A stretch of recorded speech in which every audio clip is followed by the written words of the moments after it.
नमस्कार, मैं अशोक कुमार पांडे और स्वागत है आपका टीसीएच पर। हाजिर हूं इजराइल, फलस्तीन, लेबनान, ईरान, मिडिल ईस्ट और इसके बहाने सारी दुनिया की खबरें लेकर।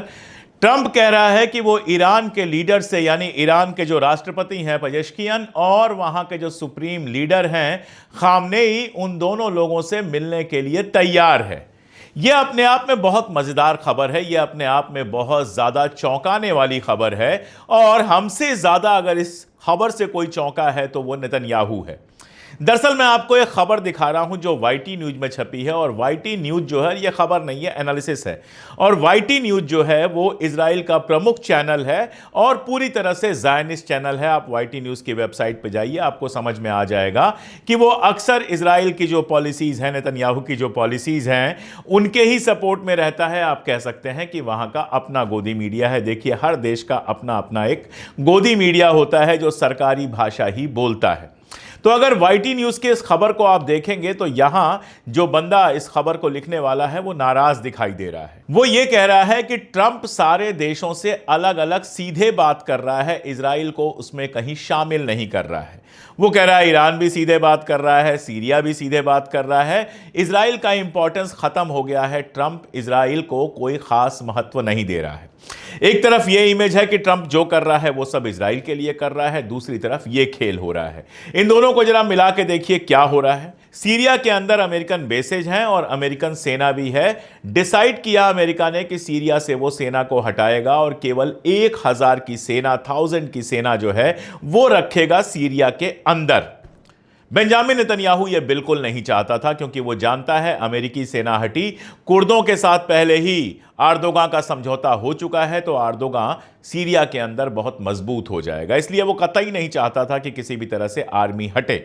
लेकिन ट्रंप ने और अमेरिका ने बिल्कुल क्लियर कर दिया कि कोई फर्क नहीं पड़ता कि आप चाहते हैं क्या चाहते हैं, हम वहां से आर्मी हटा रहे हैं। अब आप सोचेंगे कि अचानक इतनी दोस्ती कैसे हो गई। नहीं, दोस्ती वोस्ती कुछ नहीं है, उसके पीछे खेल है। उसके पीछे खेल यह है कि सीरिया से कहा गया कि मेरी शर्तें पहले मानो तब सैंक्शन हटाएंगे और हम अपनी आर्मी भी वहां पे कम कर देंगे। शर्तें क्या थी? पहली शर्त यह थी कि जो फलस्तीनियन लोग थे वहां पर, जो फलस्तीनी रिबल्स थे वहां पर, उनके जो लीडर्स हैं उनको गिरफ्तार करो। सीरिया ने कहा जी हजूर, अल-जुलानी ने कहा जी हुजूर, और उनको गिरफ्तार कर लिया। उसके बाद यह था कि यह कहो कि तुम इजराइल के लिए भविष्य में कोई थ्रेट नहीं बनोगे। आज वो भी सीरिया ने कह दिया कि हम इजराइल के लिए भविष्य में कोई थ्रेट नहीं बनेंगे। जुलानी वैसे भी इजराइल के लिए शुरू से कोई खतरा नहीं है, खतरा है तो वो ईरान के लिए हैं, खतरा अगर वो हैं तो लेबनान के लिए हैं, और सबसे बड़ा खतरा अगर है तो अपने मुल्क के अंदर रहने वाले अलवाइटों और ईसाइयों और शियाओं के लिए हैं, जिनका लगातार वो, आप कह सकते हैं, एक तरह का जेनोसाइड करने की कोशिश कर रहे हैं। अमेरिका और इजराइल तो उनके लिए कोई दुश्मन है ही नहीं, उनके लिए दोस्त हैं। लेकिन आप यह कहेंगे कि जब ऐसा करना ही था तो इजराइल को बीच में क्यों नहीं रखा? इसलिए नहीं रखा कि वो जानता है कि नेतन्याहू कहीं भी जंग खत्म करने वाला नहीं है। वो हर जगह जंग को जारी रखना चाहता है, और जंग अगर जारी रहेगी तो अमेरिका का पैसा भी लगेगा, अमेरिका के हथियार भी लगेंगे और कहीं कोई सलूशन होगा नहीं। इसलिए इजराइल को किनारे किया, सीरिया से कहा तुम इजराइल के साथ कोई लड़ाई नहीं लड़ोगे, और उसके बाद अब सैंक्शन हटाने की कहानी शुरू होगी। यही मामला ईरान के अंदर है। मैं आपको बता दूं कि शनिवार का दिन, यानी आज का दिन जो है, वो मिडिल ईस्ट के लिए बेहद इंपॉर्टेंट है। अब 2-4 घंटे का जो वक्त का हमारे यहां और उनके यहां फर्क होता है, वरना अभी तक खबरें आ गई होती। अगर यही वक्त होता तो 2-4 घंटे में वो खबरें आनी शुरू हो जाएंगी इस वीडियो के आने के बाद। इंपॉर्टेंट दिन क्यों है? एक तरफ अरगाची और बाकी सारे लोग ईरान से पहुंच चुके हैं ओमान, यूएस के साथ बात करने के लिए, अमेरिका से बात करने के लिए। दूसरी तरफ हमास के जो निगोशिएटर्स हैं वो पहुंच चुके हैं कैरो। मैंने आपको बताया था कि इजराइल के मोसाद के जो चीफ हैं वो पहले ही पहुंच चुके हैं वहां पर, दोहा गए हुए थे वो, और बातचीत जो है आज होने वाली है। यानी आज 2 बातचीत होने वाली है ईरान और यूएस के बीच में, और दूसरी बातचीत होने वाली है हमास और इजराइल के बीच में। जरा सा ईरान और यूएस के बीच जो बातचीत चल रही है उसको समझ लेते हैं। इजराइल बिल्कुल नहीं चाहता कि ईरान के साथ सीधे बातचीत करे अमेरिका, लेकिन अमेरिका लगातार सीधे बातचीत कर रहा है। इस बीच में एक बयान आता है ट्रंप का, और यह बयान किसी को भी चौंका सकता है, क्योंकि 100 दिन हो गए उसको राष्ट्रपति बने, और 100 दिन में कभी गजा के लिए कोई कायदे की बात उसके मुंह से नहीं निकली है। और याद रखिए कि वो जल्दी ही खुद मिडिल ईस्ट जाने वाला है। पहली बार ट्रंप ने कहा कि गजा के लोगों के साथ हमको बेहतर सलूक करना चाहिए। We have got to be good to Gaza. हमें गजा के लोगों के साथ बेहतर सलूक करना चाहिए।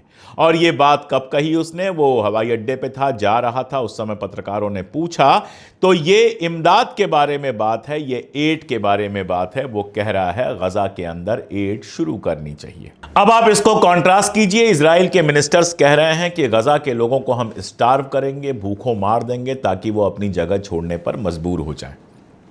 यहां तक कि हक्काबी जो है तो अमेरिकी लेकिन इजराइल का राजदूत है और वो बिल्कुल इजराइल की भाषा ही बोलता है, ज़्यादा इजरायली लगता है, अमेरिकी तो बहुत कम लगता है। उसने भी लगभग ये स्वीकार किया कि स्टार्व करना, भूखा मारना, इजराइल के लोगों को भूखों रखना, ये ठीक ठाक पॉलिसी है, इसमें कोई दिक्कत नहीं है।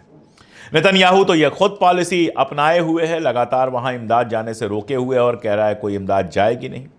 और इन सब के बीच ट्रंप कहता है कि इमदाद भेजना जरूरी है, गजा के लोगों के साथ अच्छा व्यवहार करना चाहिए, अच्छा सलूक करना चाहिए।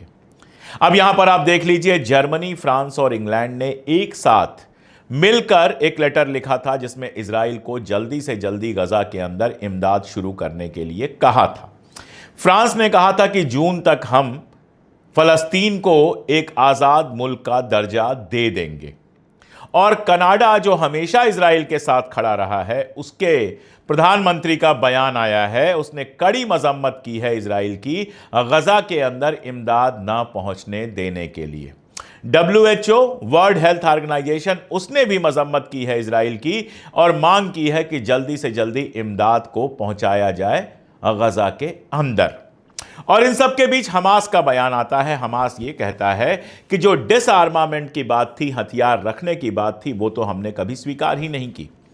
और खबर ये आती है कि इजिप्ट कहता है कि हमने डिसआर्मामेंट की कोई शर्त नहीं रखी थी, हमने ये शर्त नहीं रखी थी कि हमास अपने हथियार रख दे, ये तो इजराइल की शर्त थी, बातचीत होगी तो देखा जाएगा। और हमास कहता है कि ये रेड लाइन है, हम अपने हथियार नहीं रखेंगे। और साथ में क्या कहता है? साथ में ये कहता है कि 5 साल के उस ट्रूस के लिए हम तैयार हैं, 5 साल की उस जंगबंदी के लिए हम तैयार हैं, जिसकी शर्त ये होगी कि हम सारे होस्टेजेस को वापस कर देंगे और इजराइल अपनी सारी की सारी आर्मी गजा से बुला लेगा। हालांकि अल अरबिया ने इसको ब्रेकिंग न्यूज की तरह छापा है, लेकिन जो लोग मेरा चैनल देखते हैं वो जानते हैं कि मैं 3-4 दिन से ये बात लगातार कह रहा हूं कि हमास सारे होस्टेजेस को तैयार छोड़ने के लिए तैयार है। और जो शर्त है वो शर्त थी 5 से 7 साल के जंगबंदी की।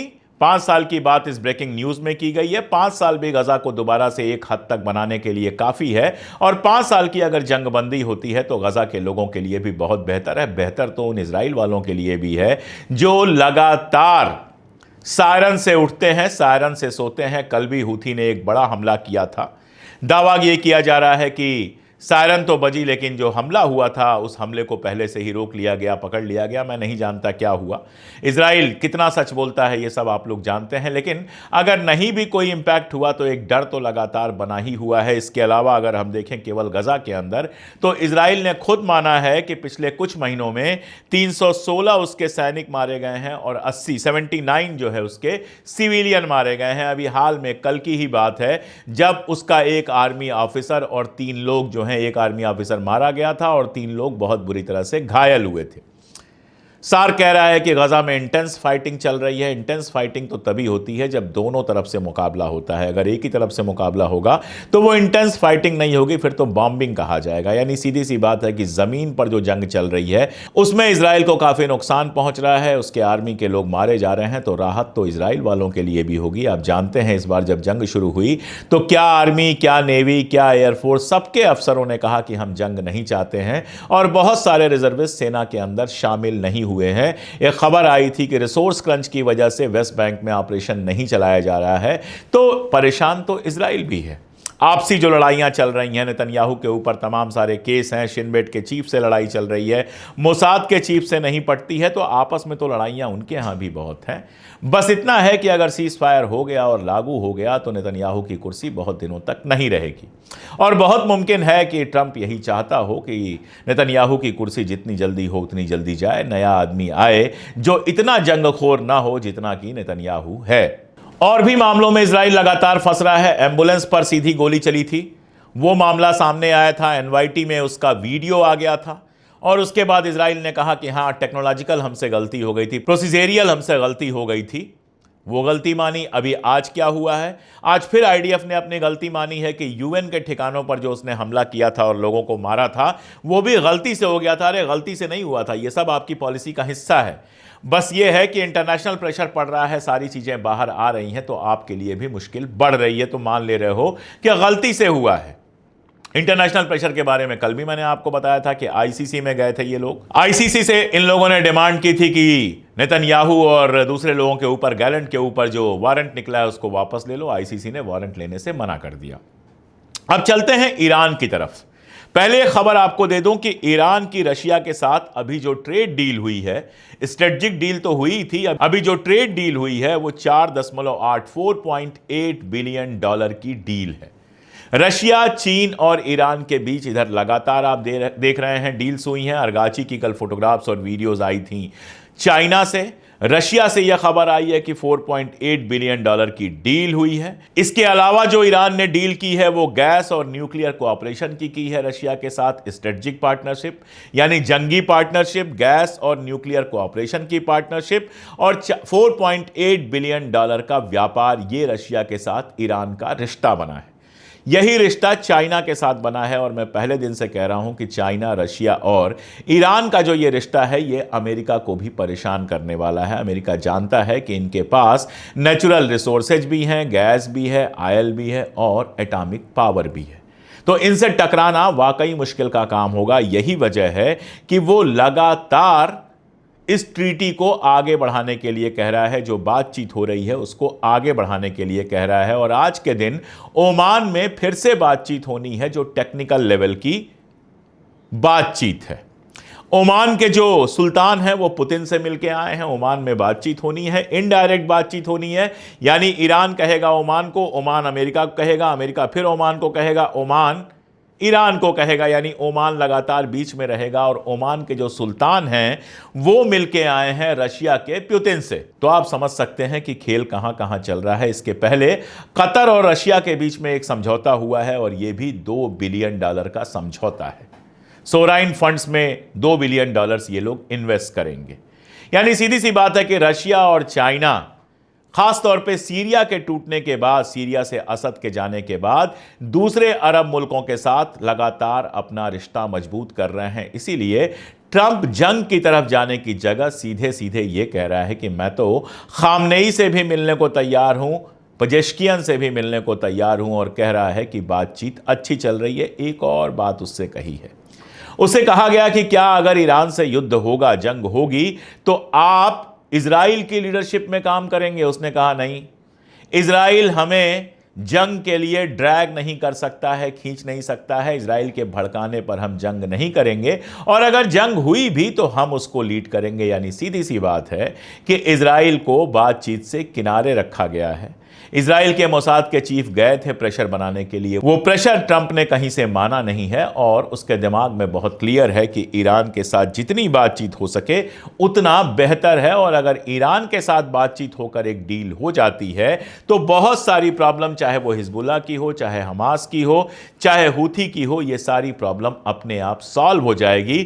करना बस इतना है कि गजा के अंदर जंग को रुकवा देना है और गजा की रीबिल्डिंग का काम करना है। हमास को भले किनारे कर दिया जाए, हमास ने कहा ही है कि हम किनारे होने को तैयार हैं। हमारी जगह पर गजा के ही अगर टेक्नोक्रेट्स, डॉक्टर, इंजीनियर और बाकी लोग यहाँ का प्रशासन करते हैं, यहाँ का एडमिन करते हैं, तो हमें कहीं कोई समस्या नहीं है। एक और खबर आपको देता हूं, खबर बड़ी छोटी सी है लेकिन खुश करने वाली है। मिलत टाइम्स ने यह वीडियो लगाया था जिसमें स्टारबक्स के सामने कुछ हिंदुस्तानी लड़कियां प्रदर्शन कर रही थी, स्टूडेंट्स हैं, और उन्होंने प्रदर्शन करके ये कहा कि स्टारबक्स जो है वो इजराइल को सपोर्ट करता है, इसलिए इसका बहिष्कार कीजिए। आप जानते हैं कि खास तौर पर मिडिल ईस्ट में और पूरी दुनिया में कुछ कंपनियों का बहिष्कार हो रहा है, जिसमें कोका कोला है, जिसमें पेप्सी है, जिसमें स्टारबक्स है, जिसमें और भी बहुत सारी कंपनियां हैं जिनका बहिष्कार हो रहा है। ये वो कंपनियां हैं जो इजराइल की मदद करती हैं। हिंदुस्तान के अंदर इस तरह का बहिष्कार बहुत मुश्किल है। आप जानते हैं कुछ वक्त पहले